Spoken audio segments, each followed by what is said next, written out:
ये बात हमको इसलिए याद आ गई क्योंकि अब आगे कृष्ण उद्धव संवाद प्रारंभ होगा, उसको हम यहाँ बोल तो सकते नहीं क्योंकि बहुत विस्तृत है, इसलिए हमने संकेत किया कि अक्टूबर में वहां कथा में आप आ सकते हो, वहां सुनिएगा।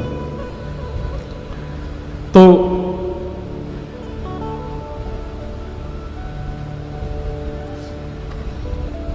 इस प्रकार भगवान की सब लीलाएं चल रही हैं द्वारिका में। भगवान ने पांडवों का राजसूय यज्ञ पूर्ण करवाया। ठाकुर जी के एक परम सखा श्री सुदामा जी का चरित्र आया।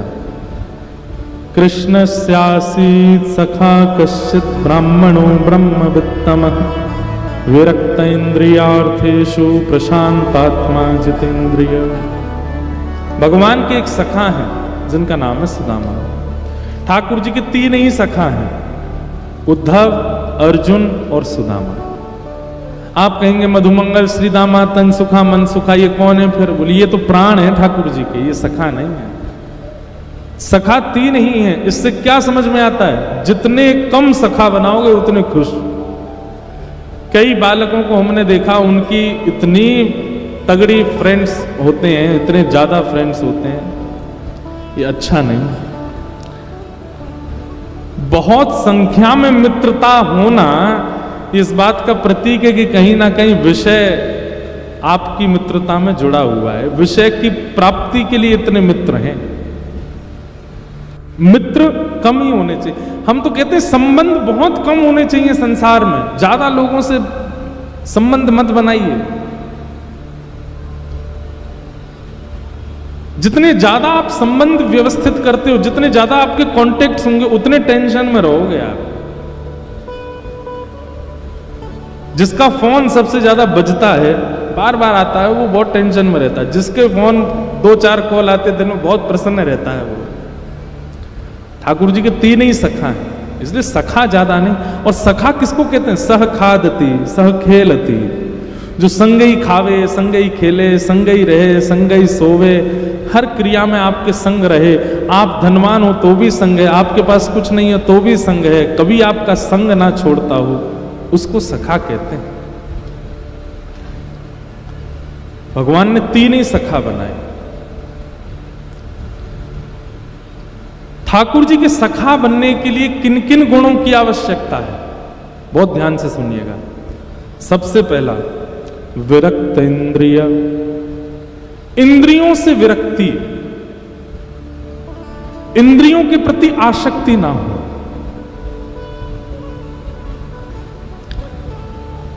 दस इंद्रियां हैं हमारे शरीर में, 5 ज्ञानेंद्रिय और 5 कर्मेंद्रिय। इन 10 इंद्रियों को जिसने अपने वश में रखा है, मतलब जीव के लिए भोजन नहीं कर रहे हैं, हम जीवित रहें इसलिए भोजन कर रहे हैं।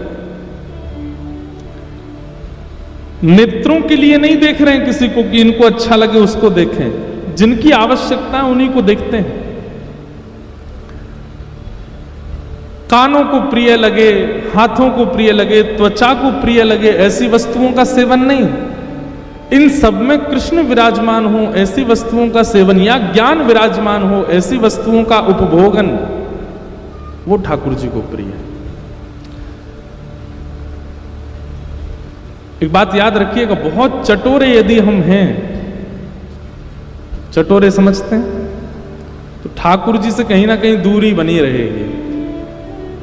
क्योंकि ठाकुर जी कहेंगे जे गुण तो मेरो है, तू काई को लिया है अपने अंदर। अब तू चटोरा बन गो, मुंह में तुम्हें लड़ाई है गई तो जे तो मैं खाऊंगा, एक ही बच्चो, और तू कहेगो नहीं मैं खाऊंगा। ठाकुर जी बोले नहीं, जे गुण तो मेरो ही होना चाहिए। मतलब ठाकुर जी को खाने वाला नहीं, खिलाने वाला प्रिय है।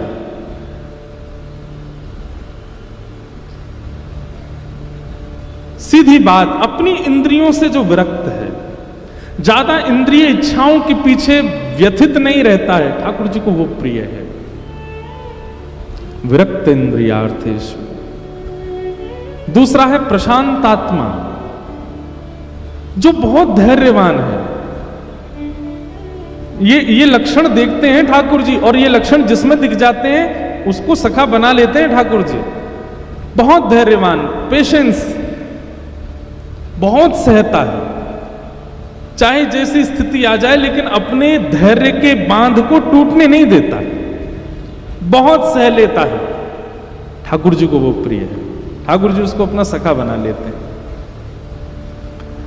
कहीं ना कहीं बंधुओं हम लोगों के अंदर इन सब की स्थिति तो होती है, पर एक लेवल पहुंच जाने के बाद बांध जब टूटता है ना, तो फिर इतना कुछ निकलता है।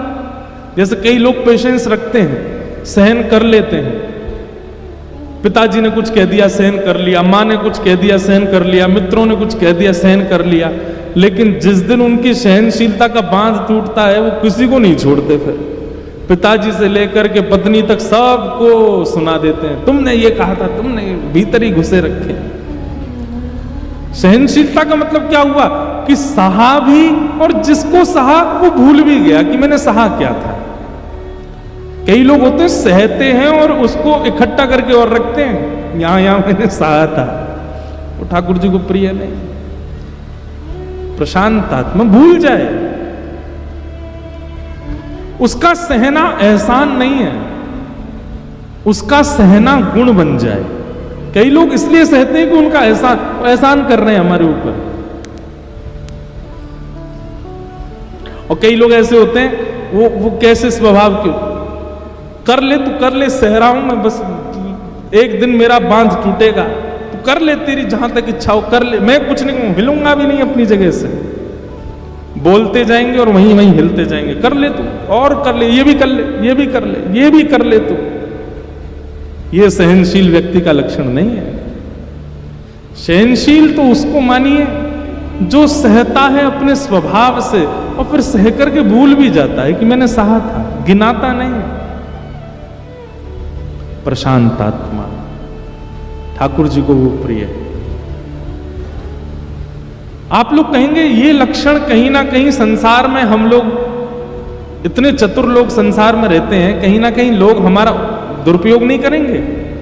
एक बात कहें हम आपसे, संसार हमारा दुरुपयोग ना करे इसलिए चतुराई कभी मत लाइए। ये गुण ठाकुर जी को प्रिय लगेगा इसलिए उस गुण को लाइए, फिर लोग आपके साथ खेलेंगे, ठाकुर जी उनके संग दुगना खेल खेल जाएंगे, उसकी चिंता मत करना। कई लोग बोलते हैं महाराज जी आप हमारे बेटे को समझाइए ना, मैं क्यों, बहुत सीधा है ये। मैंने कहा तो अच्छी बात है। नहीं, आप देख नहीं रहे संसार कैसा है, कितना चतुर है, कितना व्यभिचार संसार में। आजकल लोगों को चतुर होना चाहिए, आप इसको समझाइए चतुर हो। तब मेरे मन में आता है कि भाई अगर किसी का स्वभाव सामान्य है, सीधा है, कोई भोला है, कोई सहनशील है, होने दीजिए। और आप इस बात का भय मत कीजिए कि संसार उसके साथ खेलेगा। अगर संसार ने खेलने का एक कदम उठाया तो ठाकुर जी 10 कदम उठाएंगे उसके प्रति, आप चिंता मत करो। कई लोग अपने सुंदर स्वभाव को बिगाड़ लेते हैं संसार की चतुराई। आज मुझे किसी ने लिख के भी कहा है कि महाराज संसार बहुत चतुर है। मैं पढ़ दूं क्या, पता नहीं खो गया कहीं, पर उन्होंने ये बात कही, संसार बहुत चतुर है और ऐसे में हम निभाएं कैसे। अब इसमें एक बात और कह दें, जिसका स्वभाव सरल होता है ना, उसको चतुर कोई दिखता ही नहीं है, उसको कोई चतुर नहीं दिखता। उसको बताना पड़ता है, ए भाई ये चतुर है, इससे सावधान। अच्छा, मुझे तो अच्छा ही लगा था ये। ये तुम जिसके साथ तुम कल घूम रहे थे वो अच्छा नहीं है आदमी, वो ऐसे वो अच्छा नहीं, ऐसा तो नहीं, वो तो अच्छा लगा हमको। सीधे लोगों का ये स्वभाव होता है, उनको पता ही नहीं चलता कि चतुर है कौन, और ये अच्छा है। लेकिन एक बात बताएं हम आपको, इसमें सत्संग का पुट लगाइए। सत्संग क्या करता है, आपके स्वभाव को बिगड़ने नहीं देगा। मतलब सामने वाला व्यक्ति अगर छल कर रहा है आपसे, और अगर आप संसारी सीधे हो, तो कहीं ना कहीं वो छल कर जाएगा और आप उसके शिकार बन जाओगे। वो बात अलग है कि बाद में ठाकुर जी उसको करेंगे। लेकिन यदि सत्संग जीवन में होगा, आपके मूवमेंट ही ऐसे होंगे, आपकी क्रियाएं ऐसी होंगी कि सामने वाला छल कर भी रहा होगा तो भी आप बच के निकल जाओगे। ये सत्संग का स्वभाव होता है। सत्संग आपको विवेक बुद्धि प्रदान कर देता है।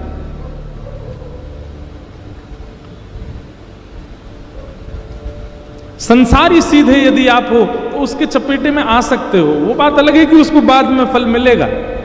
लेकिन सत्संग का एक स्वरूप होता है कि निरंतर भगवत कथा श्रवण करने वाले लोगों की विवेक बुद्धि ऐसी जागृत होती है कि आज कोई उनके सीधेपन का फायदा उठा रहा है तो वो रात में सोचते हैं कल मैं ऐसा ऐसा करूंगा, और वो जो सोच के करते हैं ना उसी से ही उनका बचाव हो जाता है। ये सत्संग करवाता है।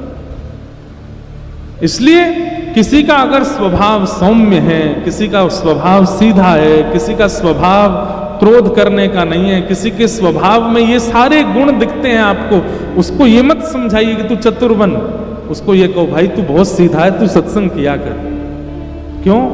क्योंकि तेरी रक्षा तू खुद तो करेगा नहीं, तू तो बहुत स्वभाव का सुंदर है, तेरी रक्षा तो सत्संग करेगा। कोई गुरुजन अपनी वाणी से तेरी रक्षा करेंगे, तू कथा सुना कर। स्वभाव को मत बिगाड़िए।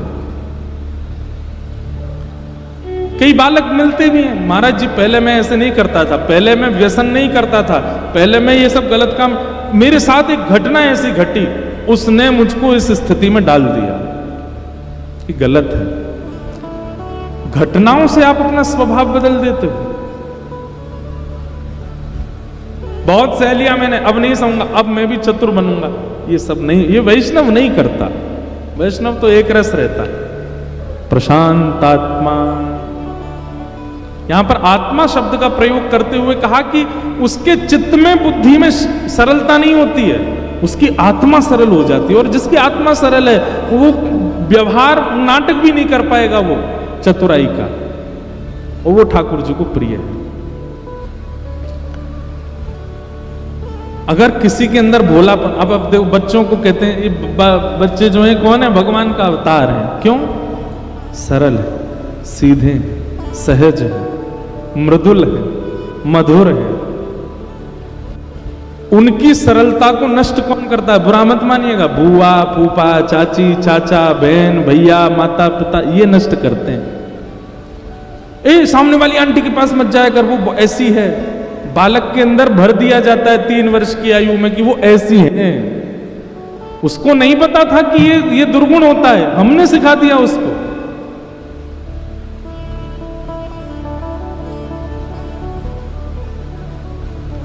कभी आपने देखा, कभी आप कहीं गाड़ी में जा रहे हो, छोटा बालक आपके, और कोई अगर भिक्षुक आ जाए, कुछ मांगने वाला आ जाए और गेट आपका नॉक करने लगे, कुछ दे दो, आप तो ऐसे मुंह कर लोगे, बच्चे कहे इनको कुछ दे दो ना, ये मांग रहे हैं, इनको कुछ दे दीजिए, इनको मेरी चीज दे दो, अपनी चीज ही देने लगे। फिर माता नहीं ऐसे नहीं देते, गलत होता है, यूं हो जाता है। अब वो तो सरल था, आपने उसको चतुर बना दिया। उसके स्वभाव में नहीं था छल कपट और ये चतुराई की विचारधाराएं, हमने कर दी। ये भेदभाव बालक में जन्म से नहीं होते, हम सिखा देते।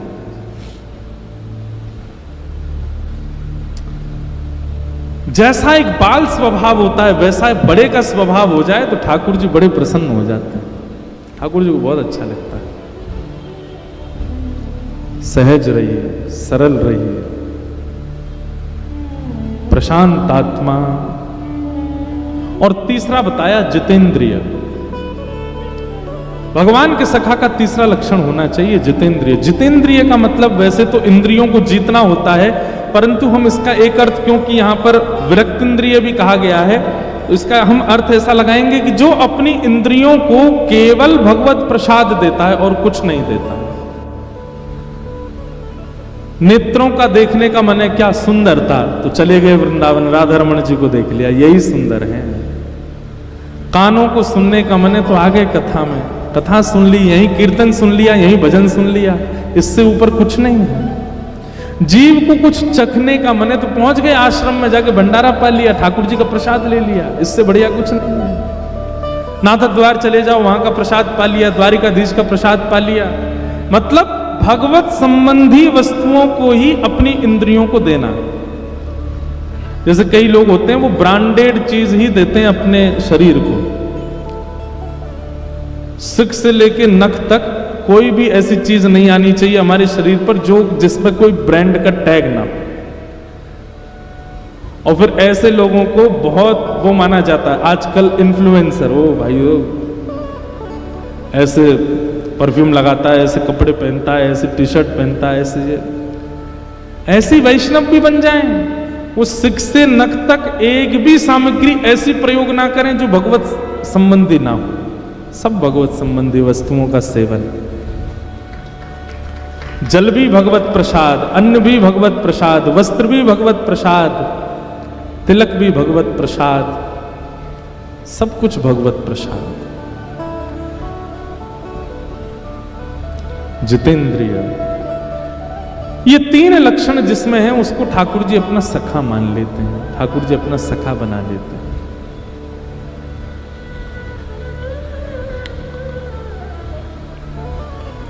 सुदामा जी महाराज अपनी पत्नी के बड़े आग्रह पर द्वारिका गए, कथाएं सबको पता है। द्वारिका जाकर के श्री सुदामा जी महाराज बड़े दीनता में द्वारपालों से कहते हैं कि भैया हम सुदामा हैं, कृष्ण के बचपन के सखा हैं, और हमारा मिलने का बात करने की ऐसी कोई योजना नहीं, समय हो तो करेंगे, नहीं तो हमको कहीं खिड़की से दर्शन करा दो। कृष्ण मेरे बचपन के सखा हैं, सांदीपनी गुरुकुल में हम दोनों साथ पढ़े। और बंधुओं, सुदामा जी कैसे सखा हैं पता है ठाकुर जी के? ठाकुर जी सो जाते हैं रात में और सुबह उठ करके पढ़ना है, गुरु जी सांदीपनी उपाध्याय जी परीक्षा लेने वाले हैं। सुदामा जी उठाते हैं, लाला उठ जा, परीक्षा है आज। ठाकुर जी कहें तू पढ़ ले, मुझे बता दियो। सुदामा जी पढ़ते हैं, अध्ययन करते हैं, और सुदामा जी अपनी परीक्षा पर ध्यान नहीं देते हैं, बैठे बैठे लाला की ओर देखते रहते हैं। जैसे ही प्रश्न जो गुरुजी ने लिख करके दिए हैं, उन प्रश्नों में कोई कठिन प्रश्न आता है तो ठाकुर जी इशारा कर देते हैं, चौथा बता दे। तो फिर सुदामा जी, अब इससे कोई इन्फ्लुएंस मत हो जाना, ठाकुर जी भी तो चीटिंग करते थे। ये ठाकुर जी को कोई ज्ञान की आवश्यकता, वो ज्ञान के भंडार है, वो तो लीला कर रहे हैं सुदामा जी के साथ। सुदामा जी ऐसे सखा हैं ठाकुर जी के, घनिष्ठतम। जितने दिन ठाकुर जी सांदीपनी विद्यालय में रहे, एक भी दिन ठाकुर जी ने अपनी थाली में भोजन नहीं किया, सुदामा जी की में करते हैं। और सुदामा जी से कहते हैं, देख मैं अभी अभी व्रत छोड़ के आया हूं सुदामा। बोले तो मोए अपने हाथ ते पानो ना आवे, यशोदा मैया अपने हाथ ते पवावे, अब यहां मैया तो है ना, तू पवा दे। तो सुदामा जी पवाते हैं ठाकुर जी को, सुदामा जी खिलाते। ऐसे सखा हैं सुदामा जी। अब कई बातें ऐसी हैं, वो मंच से बोलने में अलग अलग ढंग में ले जाते हैं, पर इतनी घनिष्ठता है ठाकुर जी और सुदामा जी की कि सुदामा जी और ठाकुर जी जब वस्त्र धुलते हैं अपने, तो ठाकुर जी धुलने बैठते हैं, गुरु जी देखते हैं, क्योंकि बच्चे सब गुरुकुल में तो सब करते हैं बच्चे, तो गुरु जी ध्यान भी रखते हैं सब करें अपने आप। ठाकुर जी अपने वस्त्र लेके आते हैं धोने, गुरु जी जैसे आगे जाते हैं तो ठाकुर जी के वस्त्र भी सुदामा जी धो देते। तू बैठ जा लाला, तू मत कर, मैं धो दूंगा, और बढ़िया धो देते। कभी कभी सुदामा जी के निजी अंग वस्त्र जो हर कोई नहीं पहनता, ठाकुर जी पहन के भाग जाते हैं।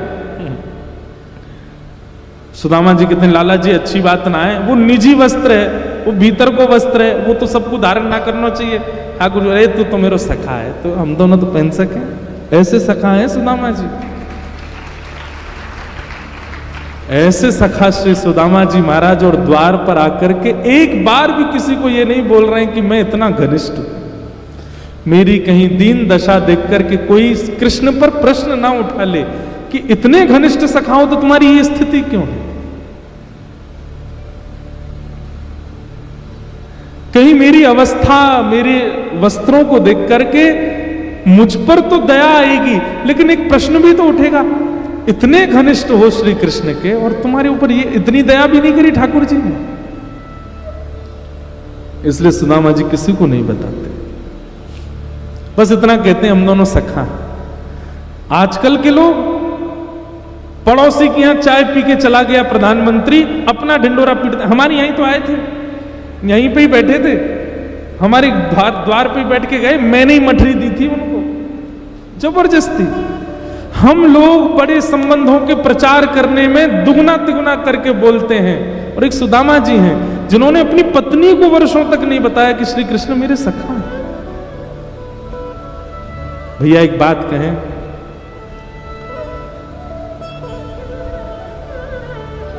जहां पवित्र संबंध होता है ना, उसका ढिंडोरा नहीं पीटना पड़ता, उसका बहुत बहुप्रचार नहीं करना पड़ता। आजकल बुरा नहीं मानिएगा, प्रचार का जमाना है। आप लोगों से कान पकड़ के क्षमा मांग रहा हूं मैं। हमसे जितने लोग मिलने आते हैं ना, अगर उन सबके फोन बाहर जब्त कर लिए जाएं कि फोटो नहीं खींचना महाराज जी के साथ, आधे तो वहीं से लौट जाएंगे। बिना फोटो के काय को जाना, कोई महाराज जी हमारा कुछ दे रहे हैं, हमें फोटो ही तो चाहिए हमें। प्रचार। और एक सुदामा जी ऐसे घनिष्ठ सखा हैं श्री कृष्ण के, लेकिन किसी से इसलिए नहीं कहते हैं क्योंकि कहीं कोई ये ना सोच ले कि इन पर कृपा नहीं की श्री कृष्ण ने। द्वारपालों से जाकर के कहते हैं,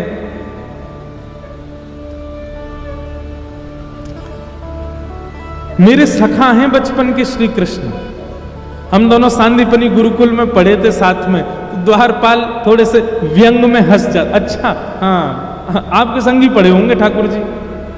सुदामा जी बोले हाँ हम संगी पढ़े थे, मैं मिलने नहीं आया हूं, मैं उनसे कोई बैठ के मुझे वार्ता नहीं करनी है, कोई उनके साथ भोजन प्रसाद कुछ देना लेना भी नहीं है। हो जाए तो आप करा देना, नहीं तो कोई खिड़की हो जहां से वो मुझे दिख जाए, मैं देख करके वापस चला जाऊंगा।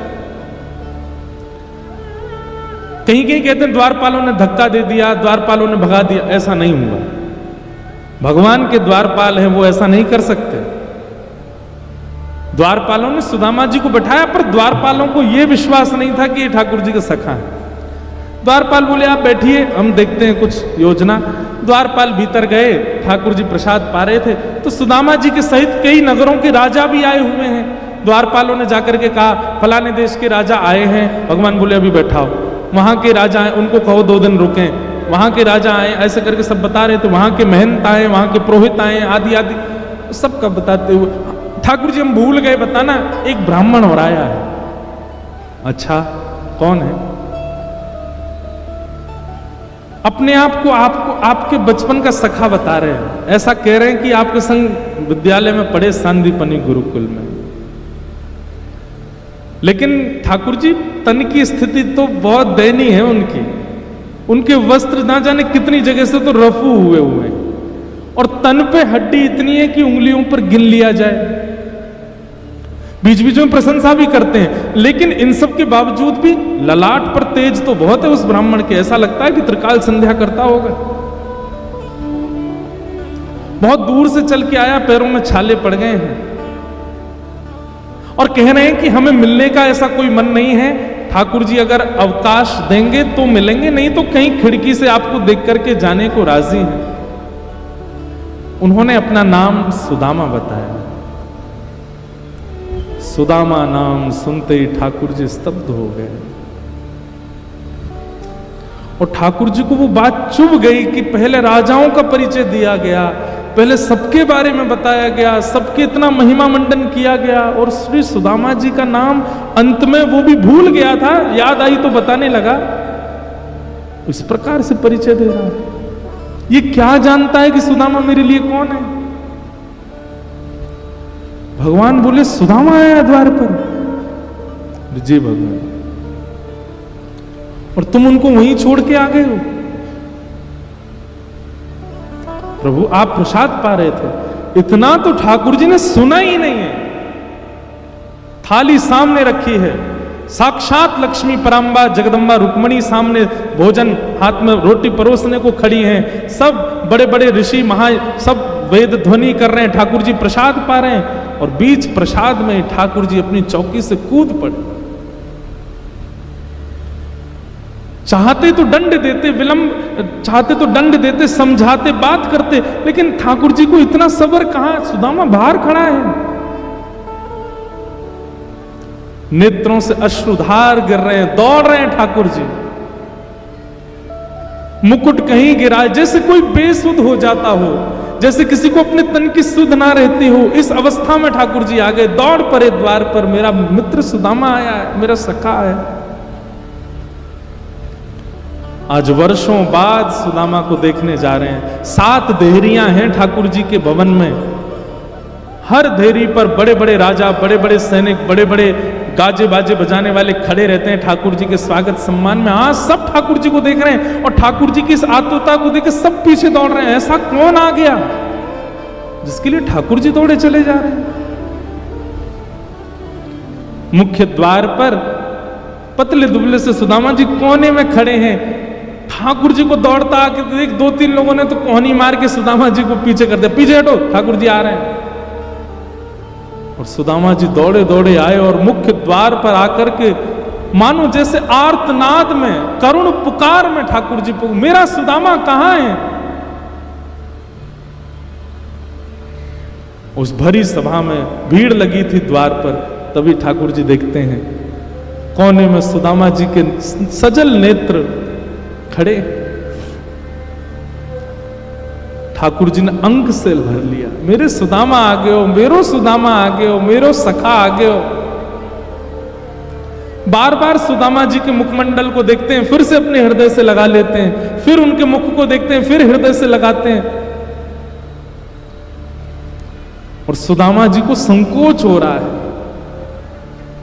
ठाकुर जी के स्पर्श के सुख से वो आनंदित हो रहे हैं, पर इतनी सभा देख के वो संकोच कर रहे हैं कि लाला इतनो प्रेम प्रकट मत करे, नहीं तो पर सबरे प्रश्न उठावेंगे।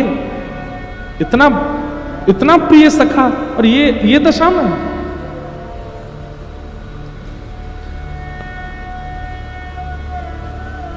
सुदामा जी ने अपने गाल से, अपने अधर से, अपनी नाक से, अपने माथे से सबसे स्पर्श किया सुदामा जी का। अपने नेत्रों के जल से मानो अभिषेक कर दिया सुदामा जी का। बहुत देर हो गई, ठाकुर जी द्वार पे ही बस अंक में भरे भरे खड़े हैं और जितने लोग वहां खड़े हैं सब देख करके आश्चर्य कर रहे हैं, ये कौन है?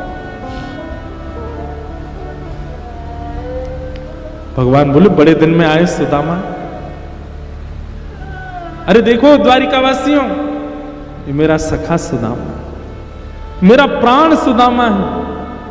कभी इसके बारे में तुमने नहीं सुना होगा, ये क्योंकि प्रचार नहीं करता है, आज आया पहली बार द्वारिका। और ठाकुर जी गले में गलवैयां डाल करके सुदामा जी को लेकर के भीतर जा रहे हैं।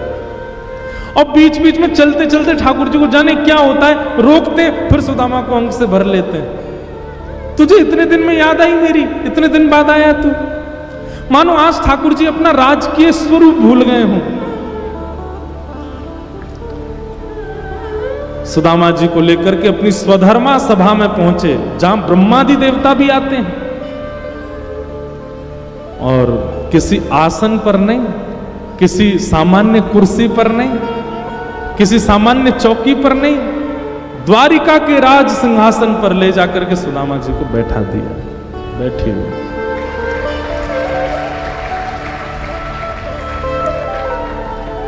सुदामा जी बोले, लाला मैं यहाँ को अधिकारी ना हूं। ठाकुर जी बोले, आपका अधिकार मुझसे अच्छा कोई नहीं जानता, बैठ जाओ चुपचाप, यहीं बैठो। और रुक्मणी जी को इशारा किया, देख क्या रही, जल्दी पात्र लाओ, चरण धोने सुदामा जी के। ठाकुर सुदामा जी बोले, लाला ये सब मत करे, वो बहुत संकोच है। और भीड़ लग गई है वहां पर और सब आश्चर्य में देख रहे हैं, ऐसा क्या है इस पतले दुबले ब्राह्मण में जिसके लिए ठाकुर जी ये सब कर रहे हैं। सुदामा जी के चरणों को एक परात्म पद रहा। सुदामा जी रो रहे हैं कि जगन्नाथ साक्षात मेरे चरण में बैठे। देख सुदामा की दीन दशा, करुणा करके करुणा निधि रोए।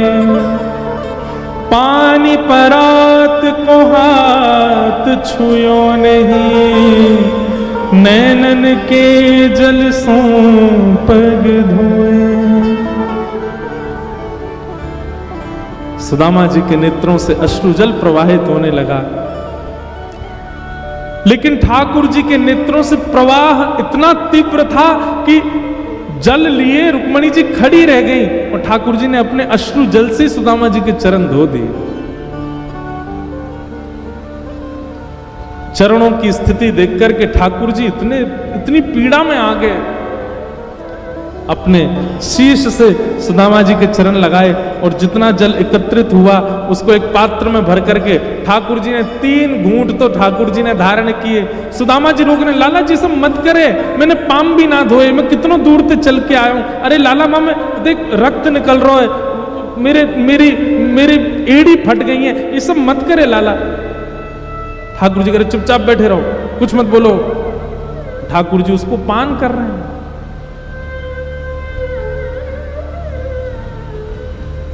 रुक्मणी आदि सब पटरानियों को भगवान ने इशारा किया, सब अंजलि फैला के बैठो, और सबको ठाकुर जी देकर के आए, पान करो।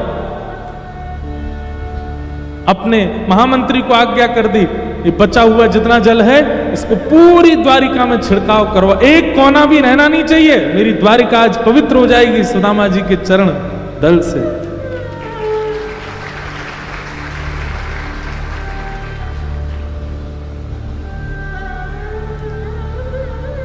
इतना मान देते हैं ठाकुर जी। और बैठ गए चरणों को अपनी गोद में रख करके, और सुदामा जी से बोल रहे हैं, बहुत दिन में आए, मेरी याद ना आवे तुम्हें?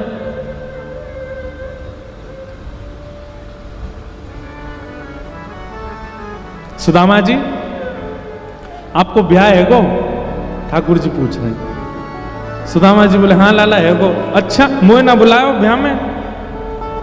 लाला अब तो तू राजा बन गए, तो ये बुलावे को मतलब है तेरे संग में 25-30 तो हाथी आवेंगे, 50-60 घोड़ा आवेंगे, उन पे बैठ के सैनिक आवेंगे, और इतने लोगन ने बुला के दावत करानो मेरे बस की बात तो ही नहीं लाला।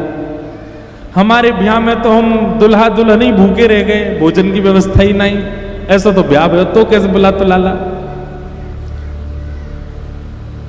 तू बता तेरो ब्याह है वो? ठाकुर जी बोले कोई और बात करते। नहीं लाला बता तेरो ब्याह ना भयो? अरे जे फिर पास में मंत्री खड़े थे, उनसे बोले विद्यालय में मोते यूं कहता, देखियो सुदामा इतने ब्याह करूंगो कि मेरे नगर में मेरी बहू रहेंगी और कोई ना रहेगो, इतने ब्याह करूंगो। मंत्री आदि बोले तो कर भी लिए हैं इन्होंने। सुदामा भी बोले लाला तेरो ब्याह है गो? बोले हाँ है गो। कहाँ है भाभी, कहाँ है? भाभी थे तो मिलवाने। ठाकुर जी बोले भाभी से मिलोगे? बोले हाँ नहीं मिलवा दे। कहाँ है भाभी? इतनी सारी लुगाई खड़ी है, इनमें तो कौन सी है? बोले बैठो अभी बुलाते हैं। ठाकुर जी ने इशारा किया, आओ सब लाइन से प्रणाम करो। मैं रुक्मणी प्रणाम। अच्छा भाभी जी जय, देवी चरसो भाग्यवती रहो। मैं जामवती प्रणाम, देवी चरसो भाग्यवती। मैं सत्यभामा प्रणाम, मैं कालिंदी प्रणाम, चरसो भाग्यवती रहो। मैं मित्रविंदा, मैं लक्ष्मणा, मैं भद्रा, सब प्रणाम करते करते 500 प्रणाम कर गई सुदामा जी को। सुदामा जी धीमे धीमे ऐसे हो गए, लाला लेके तकिया धर दे यहाँ पे नीचे, हाथ धार को मेरो। ठाकुर जी हाथ के नीचे कोनी के नीचे हाथ लगा खड़े, करो प्रणाम दो। जब 1000 प्रणाम कर गई सुदामा जी बोले लाला पत्रो दुबरो शरीर में तो पधार जाऊंगा। अच्छा एक बात बता, ये सब अपनी है? ठाकुर जी बोले अपनी है। कितनी और हैं? भगवान बोले 1000 चली गई, अभी 15,108 और हैं। सुदामा बोले लाला तेने इतने ब्याह किए? भैया लाला देख मैं तो पत्र दुबरो ब्राह्मण हार जाऊंगो, मेरे तो शरीर में ताकत ही ना है। एक काम कर, पत्नी 16,108 हैं, पति तो तू ही अकेला है ना? पति मैं हूं, तू प्रणाम कर, मैं तो आशीर्वाद दूं, आजा। और जैसे ही ठाकुर जी ने दंडवत प्रणाम किया है, आकाश में देवताओं के नेत्र सजल हो गए। साक्षात जगन्नाथ जगद्दिहंता जगदाधार सुदामा जी के चरणों में दंडवत प्रणाम कर रहे हैं और ठाकुर जी को आशीष दे रहे हैं। संपूर्ण द्वारिका नगरी के नेत्र सजल हो गए इस प्रेम मिलन को देख करके। सुदामा जी ने उठा करके हृदय से लगाया। ऐसा प्रेमत्व है श्री सुदामा जी का और ठाकुर जी का। सुदामा जी से भगवान बोले भाभी ने मेरे लिए कुछ भेजा होगा? एक पोटली में चावल लेकर के गए थे, वो भी पोटली में फटी हुई थी, चावल भी 4 घर के थे। सुदामा जी को देने में बड़ी शर्म आ रही थी। सुदामा जी अभिमानी नहीं, अभिमान करेंगे किस बात का, और होना भी नहीं चाहिए, लेकिन स्वाभिमानी है सुदामा जी, अपने स्वाभिमान की, और स्वाभिमानी व्यक्ति को होना चाहिए। सुदामा जी को लगे ये सबके सामने नहीं दिखाऊंगा, नहीं तो लोग यही पे प्रश्न उठाएंगे कैसे सुदामा, और अभी भी उठा ही रहे होंगे। ठाकुर जी ने पोटली छीन ली, खोल करके देखा तो 4 जगह के चावल देख करके ठाकुर जी समझ गए एक भी दाना इसके घर का नहीं है। और ऐसी स्थिति में सुदामा कभी शिकायत नहीं करता। भगवान ने एक मुट्ठी चावल खा ली, बोले मैं इंद्र की संपदा सुदामा को देता हूं। दूसरी मुट्ठी चावल खाई, बोले इंद्र की संपदा कम है, मैं तीनों लोगों की संपदा सुदामा को देता हूं। और तीसरी मुट्ठी चावल खा के ठाकुर जी बोले तीनों लोग भी कम है, मैं लक्ष्मी को इसकी दासी बनाता हूं। रुक्मणी जी ने हाथ पकड़ लिया, बोले मैं आपके पास ही रहूंगी, लक्ष्मी को दासी मत बना। लेकिन ये सब बोल करके नहीं कर रहे हैं ठाकुर जी, बस 3 मुट्ठी चावल पा गए, लक्ष्मी जी ने देख लिया, रुक्मणी जी ने देख लिया कर क्या रहे हैं। सुदामा जी बोले लाला अब बहुत विलंब है क्यों, मैं वापस जाऊं। ठाकुर जी बोले जाओ, फिर आ जाओ, आते रही हूं, अगली बार भाभी को लेके आई हूं। और श्री सुदामा जी महाराज जैसे ही अपने नगर को निकले, कुछ दिनों बाद जब पहुंचे तो सुदामा मंदिर देख डरे महाराज, वहां तो बड़े बड़े महल खड़े हैं। सुदामा जी बोले भैया यहां तो हती मेरी छोटी सी झोपड़िया, कंचन महल खड़े। द्वारपालों से पूछा भैया ये कौन सा नगर है, बोले सुदामा नगरी है। अच्छा, यहां मेरी छोटी सी झोपड़ी थी वो कहां गई, बोले हमको नहीं पता, हमको तो बने बनाए महल मिले, हम तो बाद में ड्यूटी पे आए यहाँ पे। अच्छा, इस भवन में यहाँ के मालिक जो होंगे उन्होंने मेरी कुटिया कहीं कर दी होगी, उनसे पूछ लो कहाँ है। और हमारे मालिक तो द्वारिका गए हैं। सुदामा जी बोले ऐसा क्यों लग रहा है ये मैं ही हूं। अरे नहीं नहीं हम नहीं है, श्री कन्हैया ने तो बताओ हमारी धोती ना बदली, जा में गए वही में आ गए, का देखो। अच्छा, उनकी पत्नी तो होंगी सुशीला। सुदामा जी बोले अगर हमारी पतली दुबली फटी सी साड़ी में पत्नी होगी तो समझ जाएंगे ये हम ही हैं, नहीं तो चले जाएंगे। लेकिन जब आवे संतोष घन सब धन धूर समान, जब संतोष जीवन में आना, एक बात आपको बहुत गूढ़ता बताए, व्यक्ति धनवान होने के बाद आप देखेंगे उसके गाल फूलने लगते हैं, थोड़ा मोटापा आने लगता है, थोड़ा सा वो पहले से हेल्दी होने लगता है। क्यों? रोटी खाता है, दाल चावल खाता है, पहले से अधिक खाता, इसलिए नहीं, क्योंकि वो प्रसन्न रहने लगता है। और प्रसन्न जब व्यक्ति रहता है ना तो एक रोटी भी फलती है उसको। और अप्रसन्न व्यक्ति, हमारे संग इतने कई सारे लोग रहते हैं पतरे दुबरे, 20-20 रोटी खाते हैं, कुछ नहीं होता उनको, अप्रसन्न रहते हैं। और प्रसन्नता जैसी बढ़ती है तो शरीर में लगने लगता है सब माल। सुदामा जी की पत्नी अब थोड़ी सी भारी हो गई थी, नई साड़ी और बढ़िया सुंदर बन के जैसे ही बाहर आने लगे, सुदामा जी देख करके बोले सुशीला। सुदामा जी बोले जे नहीं है भैया, हमारी तो पतरी दुबरी सी कहां पर जा रहे हैं। जैसे ही जान लगे पीछे से ठाकुर जी की आवाज, सुदामा जी। पीछे मुड़ करके देखा तो सुशीला के गले में गलवैया डाल के द्वारिकाधीश वहीं खड़े। सुदामा जी बोले लाला जी तेने कहा किया। ठाकुर जी से बोले मैंने तो कछूना मांगी, फिर तेने काय को दियो मुझे। ठाकुर जी बोले जो मुझसे कुछ नहीं मांगता उसको तो मैं खुद को दे देता हूं सुदामा जी। आप कैसी बात कर रहे हैं, और आप मेरे परम सखा सुदामा हैं। अब ये महल संपत्ति इनसे ये मत सोचिएगा कि आपका भजन घटेगा। मैं एक रूप से द्वारिका में हूं, एक रूप से आपके पास ही रहूंगा, आप सदा आपके संग ही रहूंगा, आप यहीं रहोगे। और श्री सुदामा जी को लेकर के ठाकुर जी भीतर प्रवेश, ठाकुर जी अंतरंग भाव से सुदामा जी के भवन में ही रहने लगे।